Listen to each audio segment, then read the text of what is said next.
a 40K from the vehicle again. We got done with an RTT this weekend, and I actually played a farewell to Calgar and his Victrix companions. So Gravgar, like the last time you'll see them, it appears the GW has axed that unit, which was a great unit. Anyway, I've never really played them in any kind of tournament, so I decided I'm going to take Ultramarines and I'll put them in Vanguard Spearhead. Not Blades of Ultramar or Gladius or anything, so I put them in Vanguard Spearhead. I ran, Gravgar with some other Victrix and Kato, the new one, because the other one is gone and I'm not going to go buy that thing.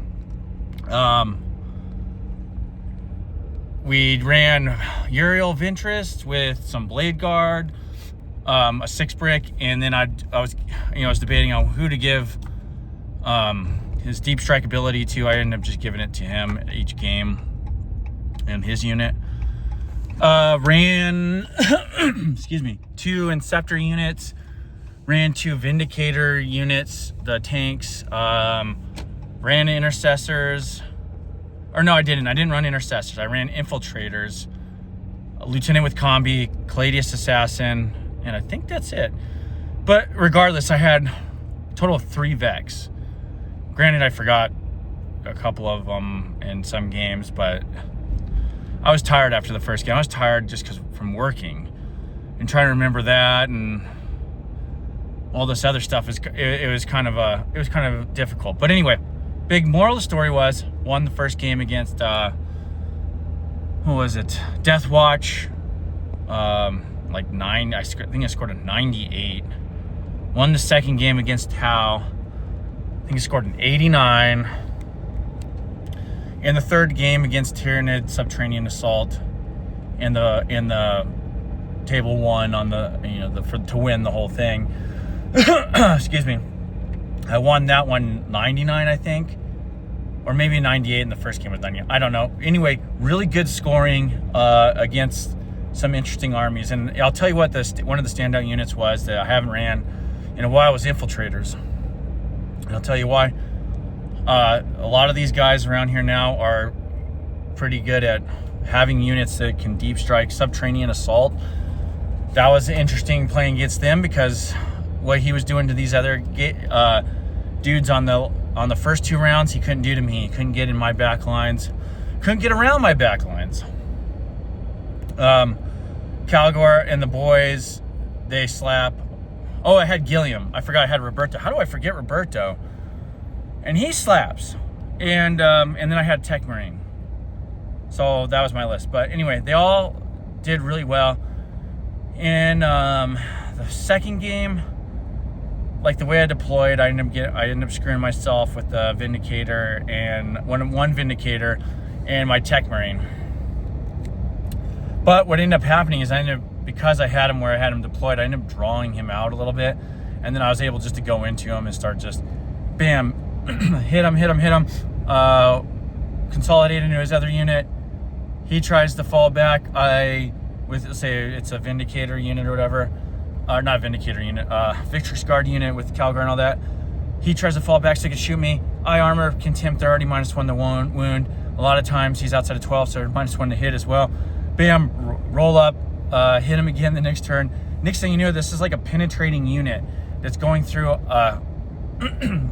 we call it in military terms surfacing gaps. You find that gap and you exploit it. So in a couple of the games, it was like, that's exactly what I did. And in the Tyranid game, I figured, because you're going up against a lot of monsters, if I lose them, I lose them. Oh well, if he takes out a couple of dudes, it's going to help me. So I've penetrated with them like I do with my Custodians. I use Calgar's unit with advance and charge, advance and shoot, fall back, charge, fall back and shoot. We ran up there, advanced them, penetrated a gap in the lines there, took out a unit, rolled into another one,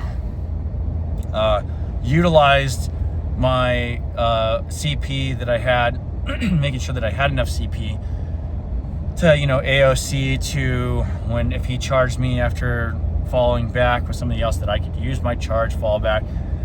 Just being smart about the play, but knowing that you're not just running him into, it looks like you're just running him in to die, but but you're doing it for a purpose. And then you having the Ventress unit, while he's concerned with that and the Gillian and the Roberto unit, all of a sudden you got this Ventress unit that just deep strikes somewhere. You put him somewhere you need him, maybe as a force that backs up Roberto.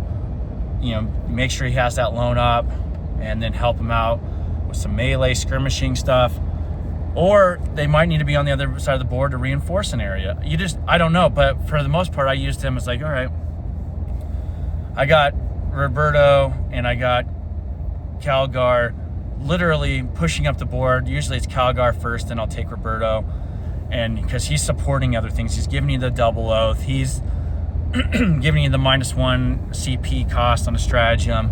So you want to not be so cavalier with putting him out there.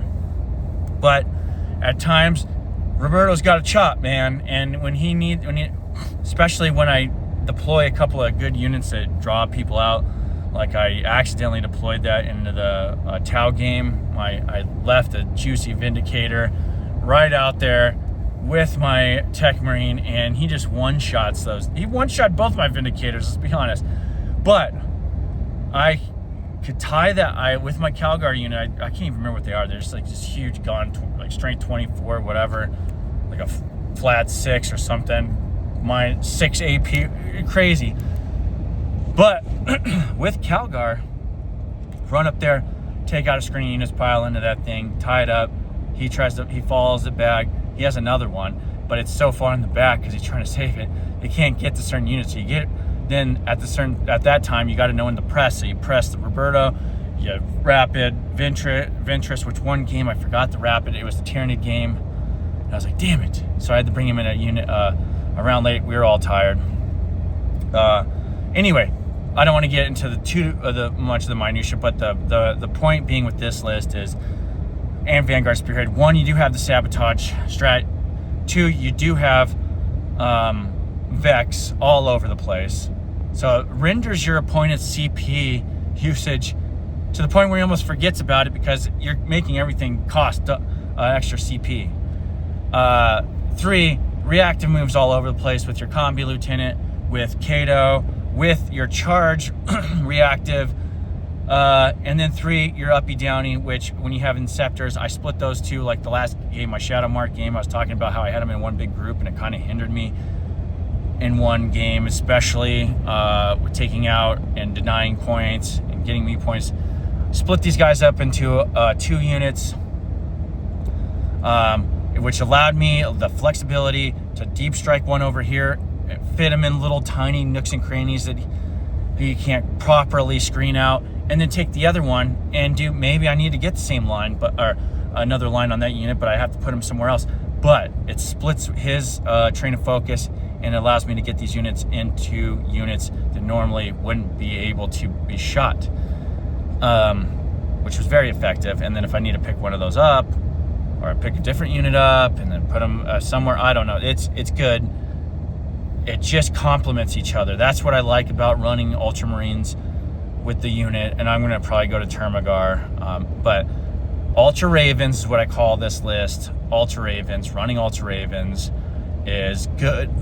Like I said, the characters of Ultramarines complemented by Raven Guardish rules, -1 to hit, benefit of cover. Like I said, the benefit of cover coupled with armor contempt, dude, it's money a lot of times. Then having the reactive move and the charge phase is just, I'm telling you, it's great.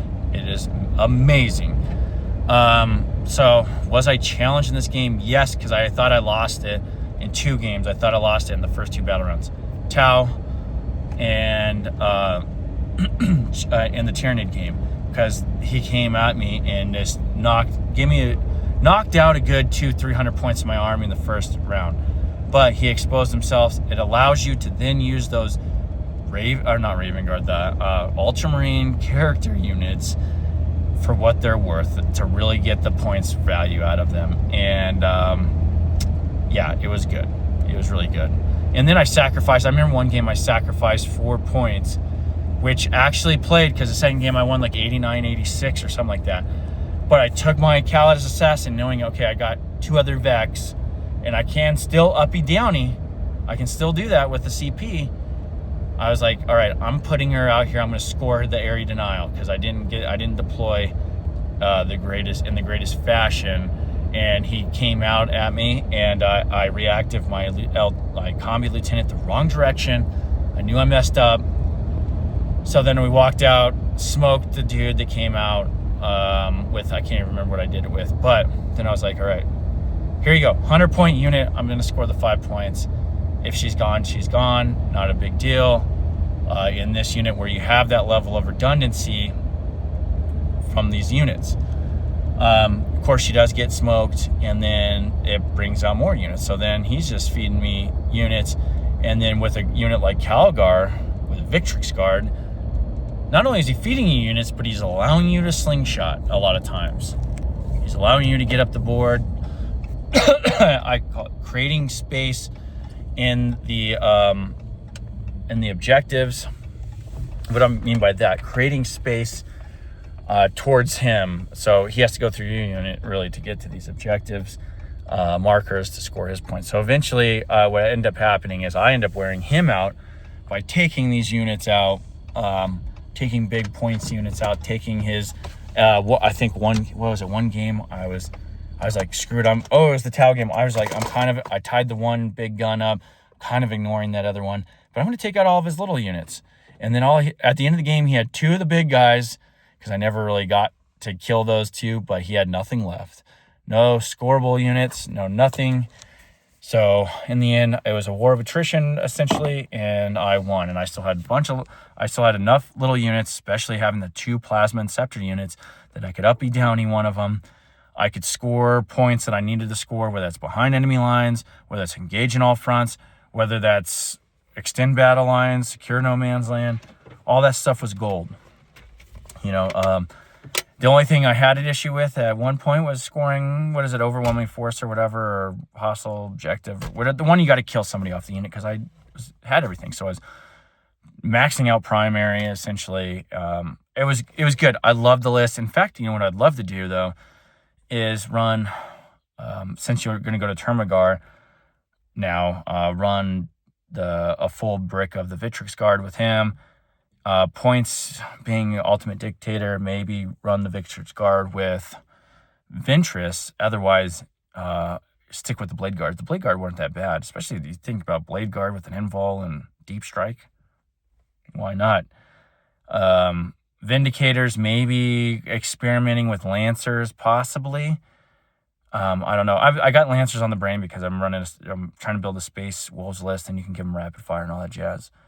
But anyway, overall, pretty good. Vindicators were kind of a letdown at times. I know they got the D6 blast shot, but man, if you're not rolling good, and even when you roll with Oath, and I'm going through, and I'm only rolling damages of like 1 or 2. A lot of times, maybe 3. I don't even think I had like a 4 damager. So he saves a few. These guys are rolling pretty good saves. So at best, I'm like rolling 3 damage rolls, and I'm like, I think at most I had like, I don't know, 6 damage in any of the games. It's pretty ridiculous. That's just mainly, luck of the dice. And then Sabotage Sabotage went off 3 times, because these guys know about it now that I play this list. But it did go off 3 times, or it didn't go off. They had the opportunity of getting hit 3 times in the games. You know what I did? I rolled a 1 every time. So I won like this, and I didn't even use Sabotage, really, besides the fact that it stickied the objective. Anyway, it's almost 15 minutes, so I'm going to leave it there. Anyway, Ultraravens, good. I might do, somebody was asking me about a 1,000-point list for Raven Guard. I might put that together and I'll post in the video and my thoughts on why you would do this. But anyway, talk to you later. Peace.